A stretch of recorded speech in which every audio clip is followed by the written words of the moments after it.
Samira.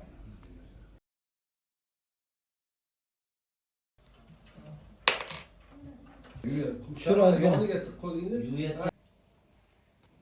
Bugun judayam ko'p yurdingiz. Oyoqlaringizni aniq qilamiz. Oyoqlaringizni bandab qilamiz.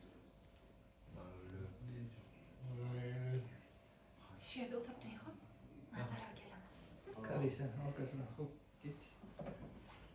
Qara, bo'ling. Yana. Kul. Bo'ldi, nariga tarafga ketdi.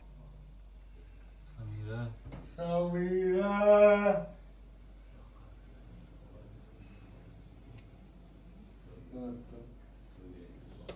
Samira.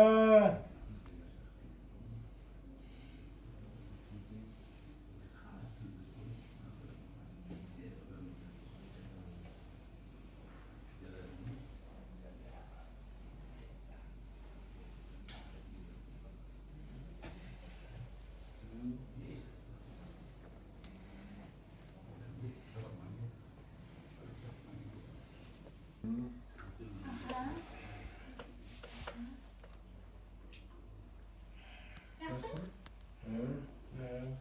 Bo'l, qo'lingni tiqib olib keling. Ben shunday qildi.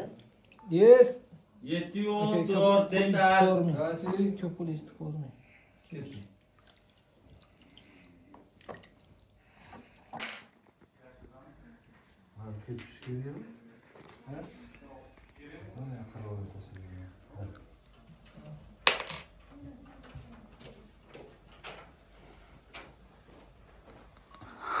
Mazasi yo'q.